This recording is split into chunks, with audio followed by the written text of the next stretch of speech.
The movie starts in a church where a woman is reading a book to some children. A little girl notices wind gushing towards the woman and forming her doppelganger. Her eyes roll back as the original notices her and screams in fear. Shinobu Takamura is a struggling painter who is working hard for an upcoming multinational painting competition. One afternoon, after failing to come up with a decent painting idea, Shinobu has an emotional meltdown. Just then, a man knocks on her door and introduces himself as Masaru, her new upstairs neighbor. Masaru's kindness and his personality are a fresh breath of air for Shinobu, who is used to being locked inside her apartment every day. In a short time, they fall for each other and start living together at Masaru's place. One evening, Masaru claims that he saw her in the market earlier. She thinks it is strange because she was home the entire day, but they dismiss the conversation shortly. The following day, Shinobu goes to a convenience store to buy groceries, but the cashier accuses her of using fake cash. He even shows the CCTV footage of her buying groceries yesterday, using the bill with the same serial number on it. Shinobu is in shock because she knows she hasn't come to the store in the past month and is definitely carrying real cash. However, her word is not enough to convince the cashier. Soon, a cop named Kano arrives and brings Shinobu outside. She still tries to explain her case, but before she finishes, the cop says that he believes her. He shows her both bills, and one of them turns into dust out of nowhere. Shinobu is left speechless and confused. Kano reveals that the situation is a lot more complicated than she thinks it is, and he needs some time to explain it to her. Later, he brings her to a house where a group has gathered to discuss the same problem. It turns out that the person Shinobu saw on the CCTV footage is her doppelganger,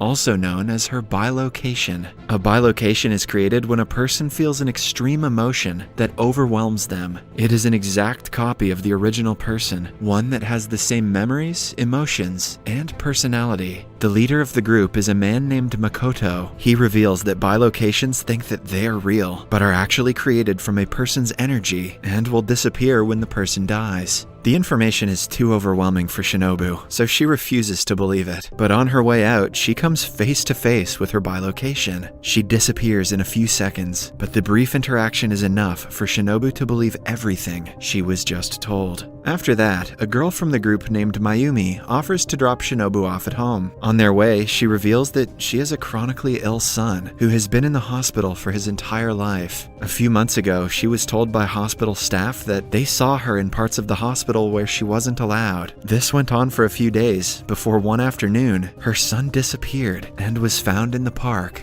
The records said that she was the one who took him outside, which is when she found out about the bilocation. Mayumi also warns Shinobu that the bilocation might try to steal something that is precious to her. When they stop at a red light, Mayumi's bilocation appears out of nowhere and starts banging on the window. Shinobu is shocked because the woman looks identical to Mayumi, and she isn't sure which one is real. Mayumi quickly drives away, asking her to be careful at all times. The next day, Officer Kano gives Shinobu a mirror, urging her to check it time and again when she meets new people. This is the only way to identify a doppelganger, because their reflection is not visible in the mirror. Kano also tells her about how he got to know about his bilocation. A month ago, he was about to be promoted at work, but was facing problems because of his boss. When he and his boss already had differences, he was accused of misbehaving at work. He knows he never talked back to anyone and soon found out it was his bilocation who abused the boss. He was demoted because of the incident and wants to kill his bilocation to take revenge. After the meeting, Shinobu is walking home and Kano approaches her again. When she checks the mirror, she doesn't see his reflection and the realization washes over her face. She tries to run, but he pulls her back and proceeds to punch her. The real Kano arrives shortly thereafter and stops him, but before he can kill the bilocation, it disappears. In the next meeting, Shinobu is concerned about the attack made on her yesterday. This time, a man named Kaga is also present in the meeting. He is the first member of the group, and the one who is conducting an extensive study on bilocations. Shinobu finds him mysterious, but doesn't voice her thoughts. She is told that before talking to any member of the group over the phone, she must say a code word that consists of all of their names. That's one long-ass code word. That way, they can ensure she is not a doppelganger. Then, Makoto further explains that Kano's bilocation was created because of his anger towards his boss, which is why he is so aggressive. Similarly, all bilocations have their own defining personalities, so they don't have to worry too much about being attacked again. Furthermore, the bilocations can only exist within a 1.5 kilometer radius of the original, and will disappear if they try to walk further from that distance. They also get hurt when the original gets hurt, which is a good way of separating them if they are ever in a fight.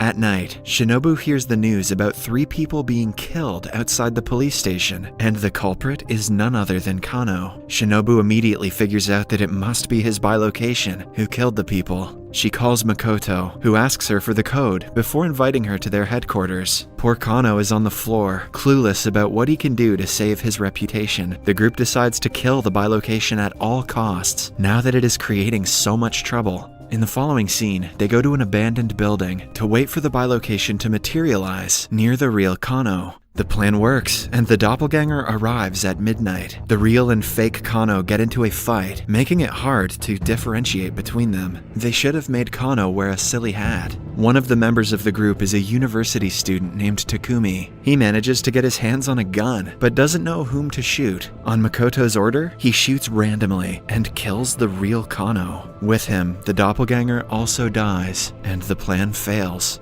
Shinobu returns home and packs her bags to stay away from her boyfriend for a few days, so the bilocation would also be away from him. Before leaving, she tells him that she loves him. Somewhere else, Mayumi goes to her son and gives him a hand mirror. She asks him to always check if he can see her reflection in the mirror, and if he doesn't, he is supposed to run away. The kid agrees and hugs his mother. Poor little bastard must be terrified. The next day, Takumi is in one of his classes when his bilocation attacks him. He runs to another room and calls Makoto to save his life. When asked about the code, Takumi forgets to say Kaga's name, even though he is the oldest and the most prominent member of the group. Still, Makoto doesn't doubt him and agrees to help. Suddenly, the bilocation barges in through the window and attacks him again. Amidst the fight, the original pushes the fake out the window. When he still hangs by the wall, the original cuts his hand, which makes a cut in the bilocation's hand as well, causing him to fall and disappear. Then, we see Mayumi with her son in his hospital room. She tries to walk him outside, but he refuses to come with her, claiming that she is not his mother. Mayumi is in shock, but the kid remains adamant because he used the mirror technique, as his mother had asked him to. A flashback shows us that one night, Mayumi was tired of always having to take care of her son. She tried to choke him to death, but regretted the decision right away. This feeling of regret and the will to protect her son created her bilocation. Hence, the bilocation frequently takes the kid away because she doesn't want the original to hurt him. Later that day, Shinobu, Mayumi, and the university student Takumi meet without Makoto. They think that the leader is trying to scam them since he did nothing to help Takumi earlier when he was attacked. They also believe the first member, Kaga, is on Makoto's side, planning something against them. Just as they talk, the doppelganger Takumi attacks the real one. Mayumi hits him from behind and makes a cut on his back. To their utter surprise, the injury also transfers to the Takumi who they thought was their friend. This means that the person they were talking to earlier is the bilocation, and the attacker is the original. Unable to comprehend what is going on, the women run away. Mayumi is soon attacked by another Mayumi, who stabs her to death. Again, the injury doesn't transfer to the killer, which means the person who Shinobu thought was her friend is also a bilocation.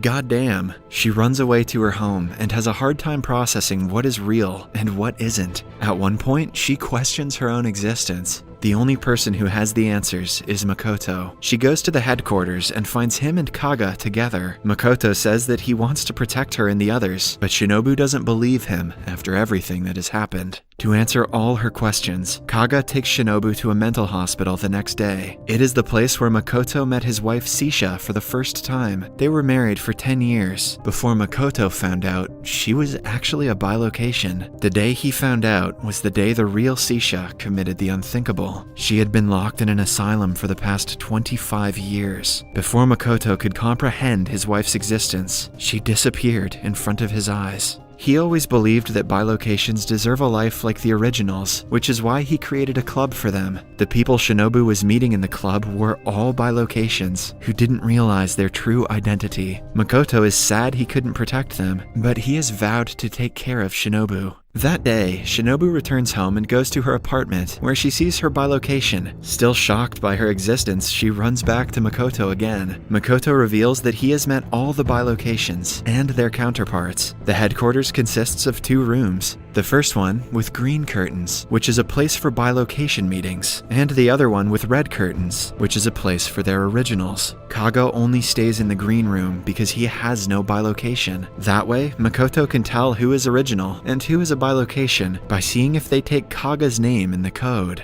He does so to differentiate between the 2 and save them from each other. His intentions have never been bad, but they have caused many deaths. A flashback shows us the day Shinobu first met her boyfriend. She was going through a crisis after struggling to generate ideas for a painting. This overwhelmed her so much that the bilocation was formed. At the same time, her now boyfriend knocked on the door and the bilocation met him. This is when we find out that the person we've been following since the beginning of the movie is the bilocation of Shinobu. She has been living with her boyfriend in his apartment, while the original Shinobu lives in the upper apartment and hardly comes out because of work. Shinobu refuses to believe this because she can see her reflection in the mirror, but Makoto discloses that bilocations can see their own face in the mirror, but others can't. This has caused frequent confusion, like the real Kano meeting Shinobu in the restaurant when she was attacked. Shinobu finally realizes that she was able to see 2 reflections in the mirror when she first saw the real Shinobu. Her knees grow weak upon finding out the truth about her existence, but Makoto promises that he will help her live her life as she pleases. Shinobu returns home that day, and her boyfriend proposes to her with a ring. The proposal is bittersweet for her now that she knows how fragile her existence is. Later, the real Shinobu gets a call from the art gallery and discovers that her painting has won the competition. But when she sees the said painting, she realizes it was drawn by her bilocation. The original's only wish in life was to win this competition, and she is furious at the bilocation for taking it away from her. In a final showdown, they meet in the headquarters where the bilocation asks the original to take care of her boyfriend. She is ready to give up the prize, her career, and her boyfriend for his happiness.